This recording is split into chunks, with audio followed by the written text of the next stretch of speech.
1,88,617 ton ഇറക്കുമതി ചെയ്ത അമേരിക്കയാണ് ഇന്ത്യയിൽ നിന്നും കഴിഞ്ഞ സാമ്പത്തിക വർഷം ഏറ്റവും കൂടുതൽ സമുദ്രോൽപ്പന്നങ്ങൾ വാങ്ങിയത്.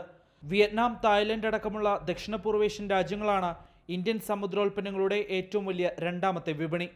ഇന്ത്യയിൽ നിന്നും കയറ്റി അയച്ച സമുദ്രോൽപ്പന്നങ്ങളിൽ 38% ചെമ്മീനാണ്. വരുമാനത്തിൻ്റെ 64% ചെമ്മീൻ കയറ്റുമതിയിലൂടെയാണ് ലഭിച്ചത്. ചെമ്മീൻ കയറ്റുമതിയിലെ വരുമാനം 25,000 കോടി രൂപയാണ്. അമേരിക്കയാണ് ഇന്ത്യയിൽ നിന്നും ഏറ്റവും കൂടുതൽ ചെമ്മീൻ വാങ്ങിയത്.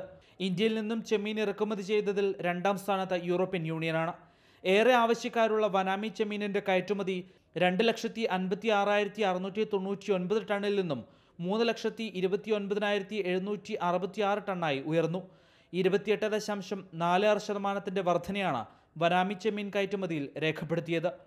ചെമ്മീനും മത്സ്യവും കൂടാതെ ഇന്ത്യയുടെ പ്രധാന സമുദ്രഭക്ഷ്യോൽപ്പന്നമായ കൂന്തൽ കയറ്റുമതിയിൽ 21.5% വർധന രേഖപ്പെടുത്തി. കണവ കയറ്റുമതിയിൽ ഇടിവ് രേഖപ്പെടുത്തിയെങ്കിലും രൂപയുടെ മൂല്യത്തിൽ 18.85%, ഡോളർ മൂല്യത്തിൽ 16.95% വളർച്ച രേഖപ്പെടുത്തിയിട്ടുണ്ട്. ഉണക്കിയ ഉൽപ്പന്നങ്ങളുടെ കയറ്റുമതിയിൽ 40% വർധനയുണ്ടായിട്ടുണ്ട്. മാതൃഭൂമി ന്യൂസ്.